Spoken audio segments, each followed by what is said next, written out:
Oh my goodness, you guys, good afternoon. It's the Erin Strayer Show, and this is a platform where we uplift and leverage amazing women that are doing amazing things out there just a little bit differently. I'm your host, Erin Strayer, and I am an accelerated business strategist and growth consultant and interventionist in helping you get leverage in your business. And today I'm super excited because Shayla Roberts is here, going to be talking to us more about how to have more money and how to make more money when your wellness is on target. And I'm super thrilled that we're going to be talking about this. So, a couple rules. If you guys are here with us, make sure you say live. Let us know that you're here. We'll say hi to you. If you got questions as we're rolling and going along, absolutely drop them in the comments and we'll loop around to those while we're here. And make sure you share this out if it's valuable, because I think we're going to be dropping some gold nuggets today. If you hear one, give us a little hashtag nugget. Hi, honey. How are you? I'm good. How are you? Good. I'm going to talk about you in front of you. Are you okay with that? Okay. I'm ready. Bring it on. Bring it on, right? Yeah, so Shayla is a peak performance. Now, we're going to talk about that a little bit in depth. A peak performance coach. So she deals with a lot of health and wellness and how to incorporate that in your world. And today we're going to be focusing on how that performance can actually increase your money. And it's going to be a really interesting intersection here and how that intersects and what her take on that is. So I am thrilled that you're here. I want to hear about your background. I want to know what you did prior to this. Is this all that you've ever done, has been like this high performance fitness, wellness guru your entire life? Like, has this been like your whole gig, like since you were 12? Like, what have you been doing? Maybe not since I was 12, but maybe 25 years or a little around there. A long time. And, it really struck me because with my parents really promoted, they were ahead of their time, that you couldn't be successful in life if you weren't healthy. So we were really, encouraged to be active and to eat well. They were kind of hippies ahead of their time, maybe. So it really became really a part of my life, and it was fun to see people, be more productive in their world when they looked after themselves. So it totally makes a difference in terms of, how you look after yourself. And honestly, women tend to put themselves not on the list, maybe. And and when you and when you do, you get so much more results, not only for yourself, but for, your future and your family and your income. So it's all encompassing. Yeah. And I know that you really are a huge advocate for practicing not only the fitness, but the wellness as well. And I was really excited with some of your topics that came forward on what you wanted to talk about and how your fitness and your wellness actually are like your retirement savings plan. And I thought that was like brilliant. And I'm like, oh, go there. Tell me about that. Yeah. So, like I said, people often don't put themselves on their list. They think about their career when they're younger, how they build a career. Maybe they're thinking about their family, saving, money for their retirement, but they forget about what they're going to actually do when they're retired. They might have plans to travel or, do things with their grandkids. I mean, they have all sorts of ideas, but they forget that if you're not well, you can't do any of those things. So not only do you not perform as well during the day, and, you could, make more money, all those things that go with performing well. But then when you do retire, you're not able to do all the things you want to do. And really, that's my vision, is to have people be fit and able to live out what they want to do. So that, that can start at any age, but certainly when you're thinking about, making money and how performance can help you increase your income and increase your, sort of retirement savings plans, think about, the healthcare costs of someone when they're a couple when they're 65, it estimated like it's over $250,000 they're going to have to spend. And that's if they have a regular life expectancy. And then think about what your lifestyle requirements are. So what do you, how do you want to live? Where do you want to live? What do you want to be able to do? And I like to get people to think not so much in terms of how long they're going to live, but how well they're going to live in their years. So what's your health span as opposed to your lifespan? So compressing the time that we're not well or not able, and maximizing the time that we can, live life to the fullest. Oh, so good. And it's, oh, holy cow, is that a flip in your thought process there from living well to actually being well, while you're living. Yeah. Yeah. And that's really an interesting shift there. That kind of made me step back for a second. It's like, whoa, wait, right? If you're not healthy when you get to retirement, how are you going to enjoy retirement? Yeah. And that stat that you put out there, $250,000 a year. More than and that's just healthcare related costs for a healthy 65-year-old couple in the U.S. That's a sort of a standard, what you could expect that you might have to pay in the next 20 years, medical or, assisted living, or all the prescriptions, all the things that go with not taking care of yourself, and, maybe disease or sickness or accident or illness, all the things we can't prepare for. Right. Yeah. So it's more than just thinking about the right now, which is what we tend to, we think of paying off our mortgage, or, getting your kids into university, or, getting your career going. And typically I work with people who are over 40 because they start to think that way more. When you're younger, you think you have lots of time. Right. And then as you get older, you think, well, hang on, I want to enjoy all this but you don't have to do very much, to make a difference. It's mostly about being consistent, being healthy most of the time. It's not about being perfect. It's about just practicing good habits, because it's easy to, incorporate them into every day. It doesn't have to be expensive or fancy or anything.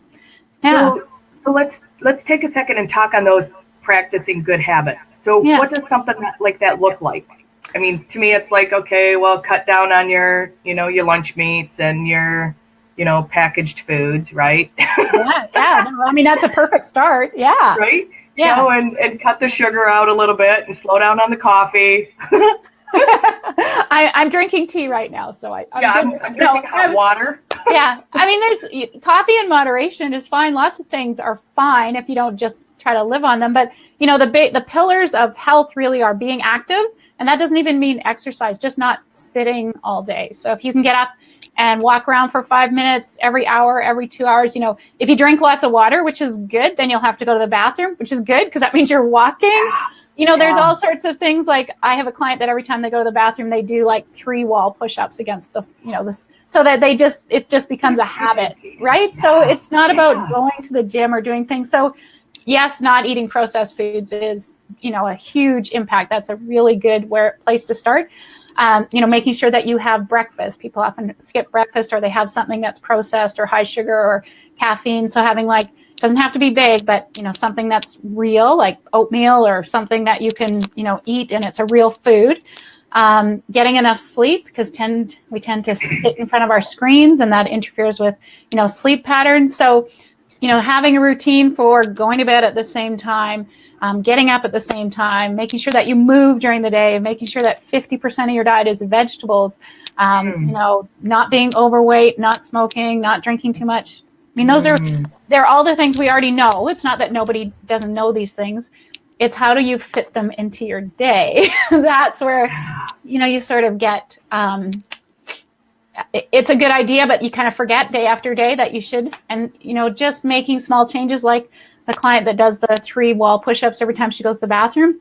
It's like, okay, now, when I can go to the gym, I can actually do 10 real push-ups. Like it does add up. So you can just make like a small change, so that you think, well, every time I go to the kitchen to get a glass of water, I'm going to do 5 squats. I'm just going to do them in my kitchen. So it doesn't need to be complicated. It's just make things part of your routine. Like flossing your teeth is part of, your oral hygiene routine.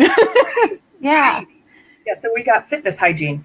Yeah. Fitness hygiene. Exactly. Health hygiene. Yeah. Health hygiene. Yeah. I like that. I do too. And I know most professionals actually practice a habit of going to bed and waking up at the same time every single day, regardless of if it's Saturday or Sunday, or if they're on vacation, because it's been proven over and over again that makes them more productive and more efficient with their time.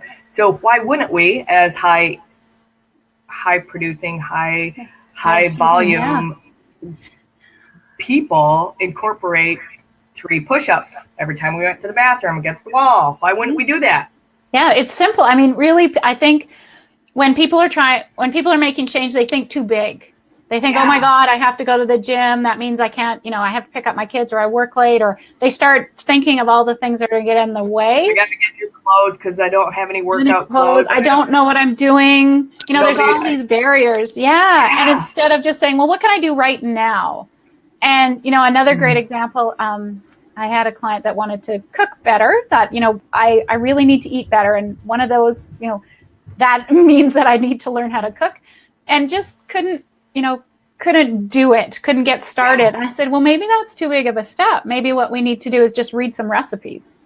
Because if you've never cooked, reading a recipe and trying to cook it at the same time, that can be confusing. Or you can get halfway through and think, that's not what I want. This is too much for me. So, just breaking the steps down into smaller chunks so it's not so overwhelming. Because some things, we can do really well. Some people, fitness is not a problem. They just go and do it. But eating well, they think, oh, I really should work on that. But just pick one tiny step. And then then you sleep better. Then you're more productive. Then you have better focus. And those are all the things we want in our career so that we do better overall. Yeah. And that makes you more efficient, which ends up being a better bottom line at the end of the day, at the end of the week, at the end of the month. You have more capacity. Yeah, exactly. You're more efficient with your time because you have the focus ability. Yeah. Right? Yeah. And it just all comes together. And it's interesting probably to track that. Like for me, my super analytical brain would be like, I want to track that. Yeah. Right? Like I totally want to track what that looks like. I want to track what that, because I feel like I eat fairly healthy, in my lifestyle, but the fitness part of it is where my world is lacking. I go up and down my steps maybe 50 times a day, 3 floors, but I don't ever leave my house. Yeah. Well, don't discount those stairs. Those are good. The stairs are good. Yes, me. Yes. Keep those stairs. That's awesome. I encourage people to use the stairs. I mean, those benefits, if you can do, if you think about, we're encouraged to do 150 minutes of exercise a week, and that's kind of the minimum. So if you think of 150 minutes, you're like, that's, more than 2 hours, right? So you're like, well, that's a lot. I don't have 2 hours in my week, but you have 10 minutes 3 times a day. Sure. And it doesn't have to be 2 hours all at once. And then you think those benefits are compounded the more you exercise. So until you are exercising more than 7 hours a week, then you're not going to get any detriment. You're only going to get healthier and healthier. But people think that's an hour every day. But if you did 10 minutes, 3 times a day, and then did 15 minutes 3 times a day, it adds up. Or maybe 4 times a day, it adds up. And it's, everybody has 10 minutes. You're like, oh, instead of, checking my email one more time, I'm going to run down the stairs and back up. Or, it doesn't need to be complicated, but you need to find ways that it works in your life, because it does make a big difference. I mean, the people who are really successful get enough sleep, are active, aren't sedentary. They, challenge themselves physically, mentally, emotionally. So, if you want to be more productive, you have to think, well, I have to get out of the habits that I'm in now. Yeah. And, quite honestly, I want to loop back around to the wellness part of it. Yeah. And incorporating, and you talked about the lady learning to cook, and you talked about, cutting out, the lunch meat and the processed food, right? The processed food, right? Which we don't eat a lot of that in our home, but it's, the one mindset of it, well, it's really expensive to eat healthy.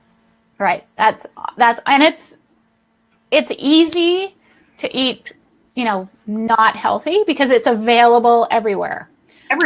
Everywhere. So if if you can spend a few minutes to prepare things at home and take it with you, then it's actually cheaper in the long run, but it is easier. And I mean, many people live, there's just fast food everywhere and, no fruits and vegetables, but most people could find, rice and beans in their grocery store, which is super cheap. And that's like a perfect meal. Add some salsa. It can be hot or cold. You can take it with you.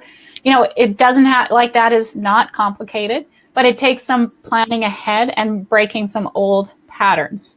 Yeah. Let's talk about that. Yeah, because it's convenient and everybody gets that 3:00.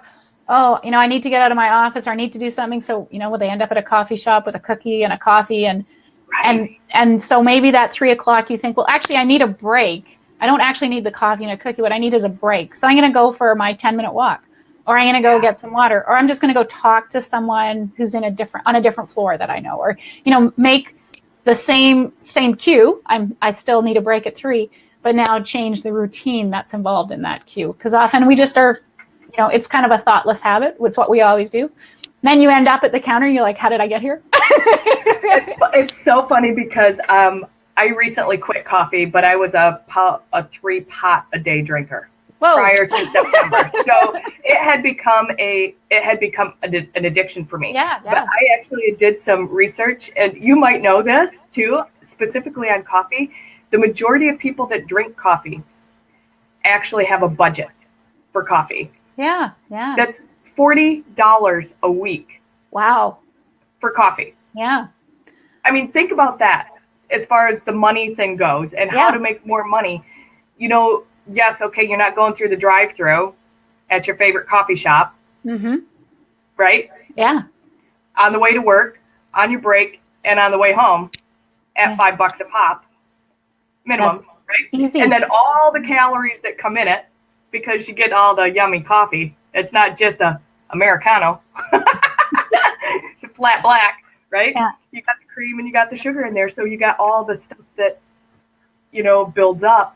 And becomes toxic in your body too. And it was such a holy cow, realization on the research that I did on coffee. And I'm like, whoa, are you kidding? Yeah. me? And then think of okay, so if you're driving to a drive-thru, then that's time you could be, walking up and down your stairs, Erin.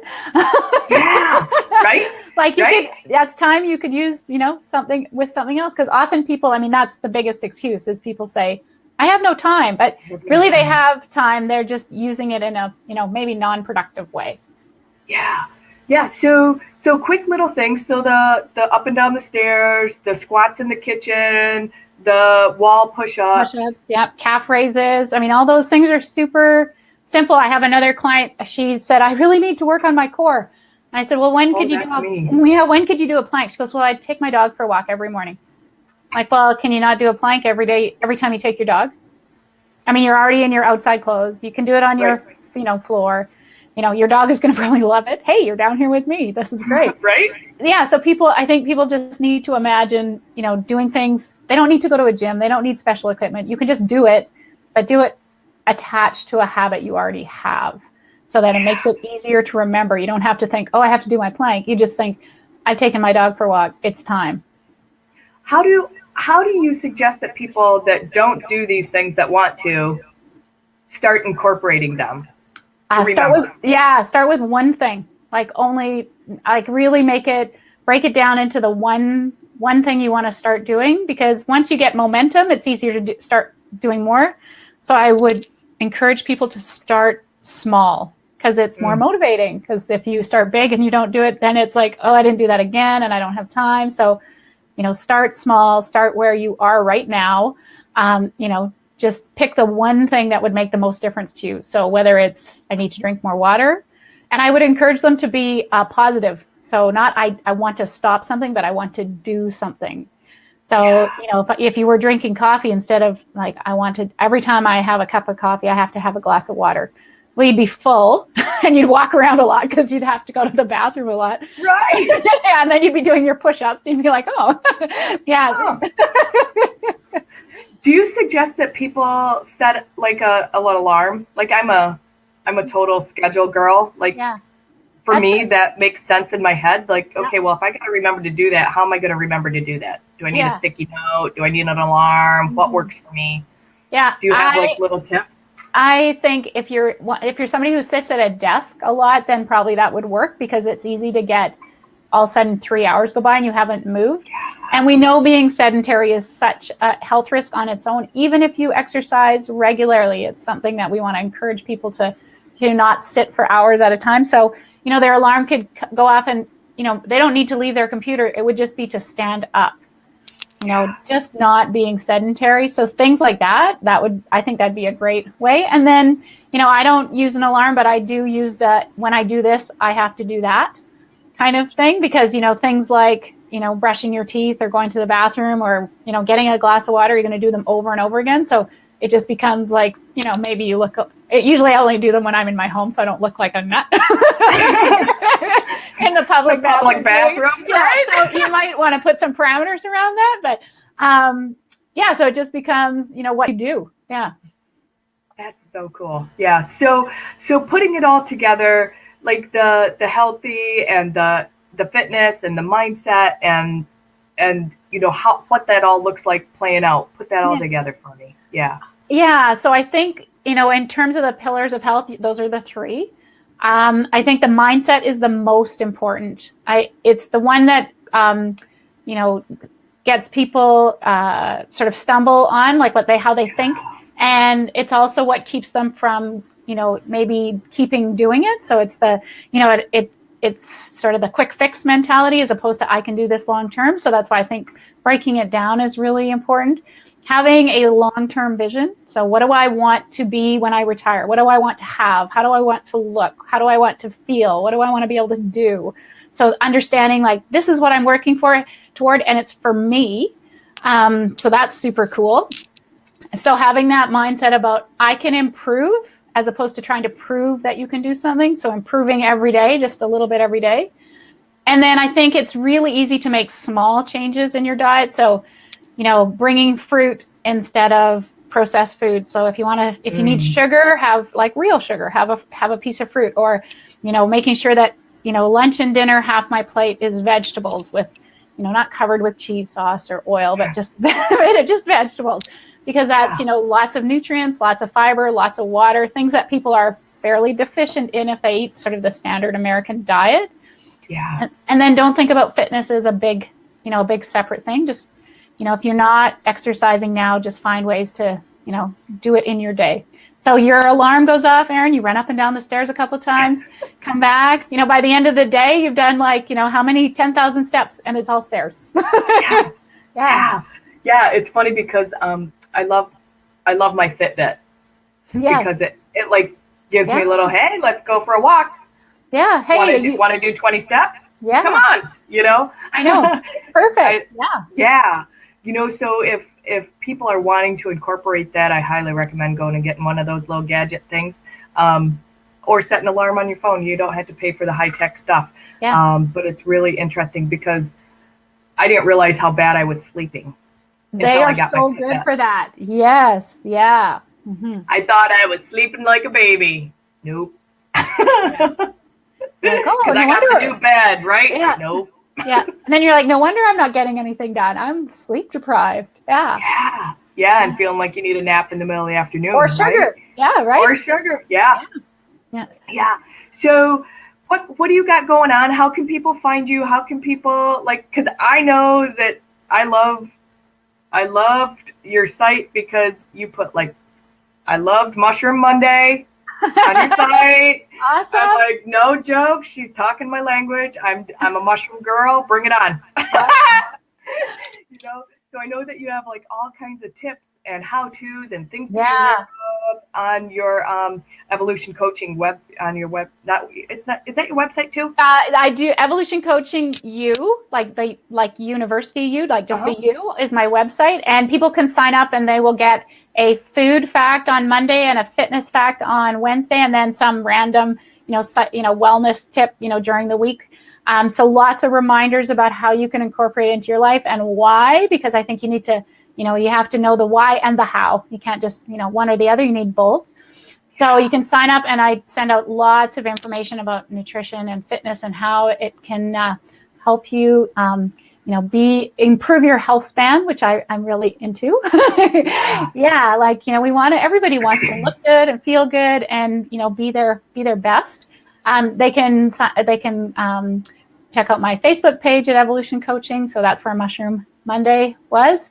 And then, I have most of my coaching is around plant-based performance. So, lots of recipes. I have an online course if you're interested in learning how to start a plant-based diet, or just incorporating, more plant-based foods, because it's a healthy way to eat. And even if you weren't 100% plant-based, it doesn't hurt to know what and how, and all the vitamins and nutrients and everything else. So lots of ways to help people. But yeah, sign up for the Fit and Food Facts, and you'll hear from me twice a week for sure. That's awesome. I know, because I know that there are quite a few little nuggets that you drop with how much we're contaminating our ozone, and salt, how much is normal, and the normal intake on salt that we just don't even pay attention to. And most Americans salt everything without even tasting it. And I know that I've recently learned, because of my father-in-law has been ill, that we as adults should have 1 teaspoon, not tablespoon, teaspoon of salt a day. And it's if you eat processed foods, it's in everything. Everything. Yeah. It's in your soups, it's in your canned, bread, anything that's canned, bread, cheese, crackers, everything. Everything, right? Yeah. So, the healthier we are as a, race, and as a planet, and as a, a individual, the better it is for everybody. And, there's lots of opportunities, lots of options. There's, many ways to go about it, but you can only, feel better as you get older, and that's fun. Yeah. And the long term of that, and bringing it back to the connection with our retirement savings, and what it looks like when we're 65, right? Because majority of both of our clients are over 40, and that's a little closer to us than our 20-something-year-old people, right? That 65 is old to them, and really it's not. It's not. It's just the beginning, and that's what people want. Often that's where my clients are going to retire, and they're like, I want to feel good. I want to enjoy all this time. I have to change some things. I need to get fitter, and maybe lose some weight, and I want to feel like I feel inside like I'm young. So I want to look and be able to do those things how I feel. I want to make those things come true. Yeah, and embrace that, and then be able to enjoy that healthily. Yes. Reasons. So, being able to do all those fun things that are, that are options now. Yeah, right? Yeah.